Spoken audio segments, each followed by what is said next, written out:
بادشاہ اپنے خاص لوگوں کے ساتھ شاہی سواری پر بیٹھا بازار حسن سے گزر رہا تھا کہ ایک کنیز پر اس کی نظر پڑی۔ وہ عورت کیا تھی؟ کسی شاہکار کا تراشا ہوا مجسمہ تھا جس کا حسن قیامت خیز تھا۔ بادشاہ جب واپس لوٹا تو دل بے قرار کو کسی گھڑی چین نہیں آ رہا تھا۔ وہ اس مجسمہ حسن پر 100 جان سے قربان ہو چکا تھا۔ بادشاہ نے منہ مانگی قیمت دے کر اسے خرید لیا۔ ابھی آنکھوں نے جی بھر کے دیکھا بھی نہ تھا کہ چند دن کے بعد وہ بادشاہ کے دل کی مالک بیمار ہو گئی۔ مثل صادق ہے، کہاوت ہے، گدھا پاس تھا تو پالان نہ تھا، پالان ملا تو گدھے کو بھیڑیا لے گیا، کوزہ تھا تو پانی نہ تھا، پانی ملا تو کوزہ ٹوٹ گیا۔ بادشاہ کے ساتھ بھی کچھ اسی طرح کا معاملہ ہوا۔ علاج کے لیے ہر طرف سے طبیب حضرات آنے لگے۔ ہر ایک کا یہی دعویٰ تھا کہ میں ہی مسیح زماں ہوں۔ جب بیمار کی قضا آتی ہے تو طبیب بھی بے وقوف ہو جاتا ہے، اپنی مہارت اور تجربوں پر ناز کرتے ہوئے کہ ہمارے پاس ہر دکھ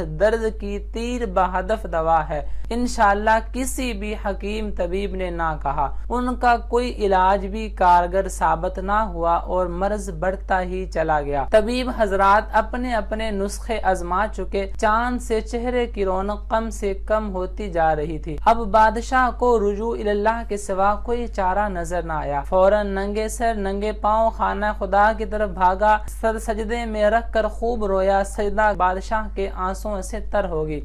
یا اللہ، تو دلوں کے بھید جانتا ہے، میں نے طبیبوں پر بھروسہ کرنے میں خطا کی، میرا قصور معاف فرما۔ میں کیا عرض کروں، تو ہمارے پالنے والا، ہمیں رزق دینے والا، صرف تو ہی ہمارا آسرا ہے۔ ہمارا حال اور ان طبیبوں کا عدم توکل اور ترک انشاءاللہ تیرے لطف عام کے سامنے کوئی اہمیت نہیں رکھتا۔ اے ہماری حاجتوں کی پناہ گاہ میں میری محبوبہ کو شفا عطا فرما۔ بادشاہ نے تہ دل سے اللہ تعالیٰ کے سامنے فریاد کی کہ یا اللہ میری محبوبہ کو صحت تندرست عطا فرما۔ روتے روتے بادشاہ کو اونگ آ گئی اور قسمت جاگ گئی۔ بشارت ملی کہ کل ایک مسافر تیرے پاس آئے گا، اس کے علاج سے تیری کنیز تیری محبوبہ کو شفا ہوگی۔ بادشاہ بڑی بے تابی کے ساتھ کل کا انتظار کرنے لگا۔ ایک بزرگ صورت شخص دور سے چاند کی طرح ظاہر ہوا، جوں جوں نزدیک آتا گیا سورج کی طرح اس کی روشنی پھیلتی گئی۔ بادشاہ نے آگے بڑھ کر اس کا استقبال کیا۔ کلام و طعام سے فارغ ہو کر بادشاہ اس بزرگ حبیب کو، طبیب کو،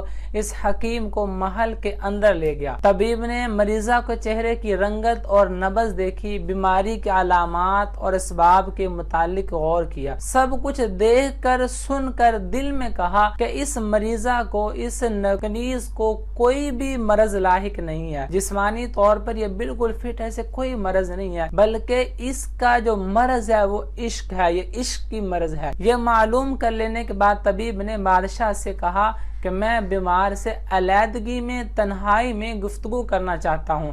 سب لوگوں کے چلے جانے کے بعد طبیب نے پوچھا کہ اے بادشاہ کی بیگم، تو یہ تو بتائیں آپ کہاں، کس علاقے کی رہنے والی ہیں؟ یہ اس لیے میں پوچھ رہا ہوں کہ ہر علاقے کا طریقہ علاج مختلف ہوتا ہے۔ آپ اس شہر سے کس طرح جدا ہوئی؟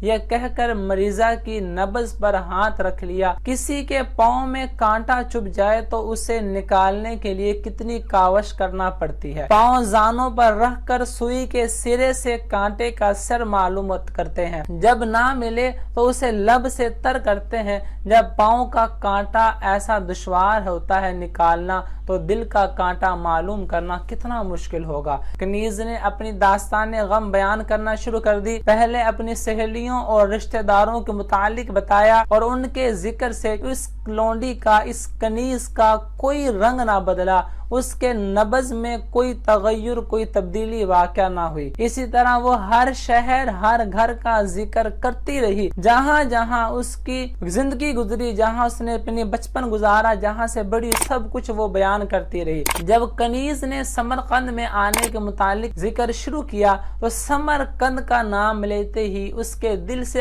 آہ نکلی اور آنکھوں سے آنسو جاری ہو گئے۔ آنکھوں آنکھوں کی اس رم جھم میں کہنے لگی کہ مجھے ایک سنیارے نے خرید لیا تھا جو سونے کا کام کرتا تھا۔ اس بیان سے اس کی نبض، دل کی تڑپ کا پتہ دینے اور منہ کی زردی درد فراق کا اظہار کرنے لگی۔ شیخ کامل نے دکھتی ہوئی رگ پر ہاتھ رکھ لیا اور کنیز سے راز معلوم کر لیا کہ وہ سمرقند کے اس سنیارے پر عاشق ہے۔ طبیب نے کنیز کو تسلی دی کہ اطمینان رکھیے، تم جلد تندرست ہو جاؤ گی۔ اب طبیب نے بادشاہ کو بتایا کہ میں نے مرض معلوم کر لیا ہے، آپ کسی طریقے سے فلاں سنیارے کو سمرقند سے یہاں بلوا لیں۔ بادشاہ نے اپنے 2 خاص دانا آدمی سمرقند بھیجے اور اس سنیارے سے جا کر ملے اور اس کو اطلاع دی کہ بادشاہ اس کی مہارت پر، ہنرمندی پر بہت خوش ہے، اس نے تمہارے لیے یہ تحفے، یہ زیور تمہارے لیے بھیجے ہیں اور بادشاہ کی خواہش ہے کہ تم اس کے پاس آؤ اور اس کے محل میں آ کے بڑے بڑے زیورات کی تیاری کرو۔ بادشاہ کی یہ عنایت دیکھ کر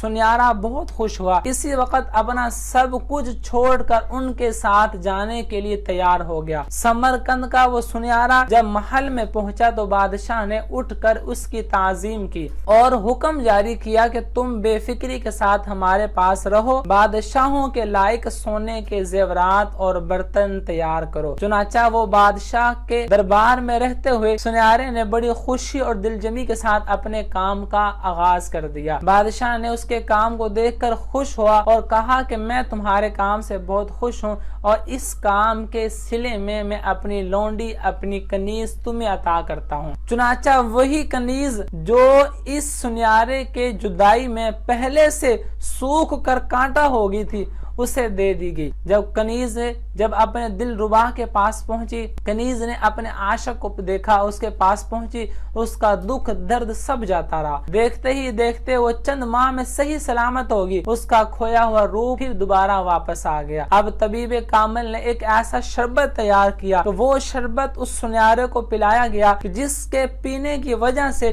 اب اس سنیارے کے چہرے سے نور، اس کا حسن آہستہ آہستہ ماند پڑنے لگا، اس سنیارے کا حسن کم ہوتا چلا گیا۔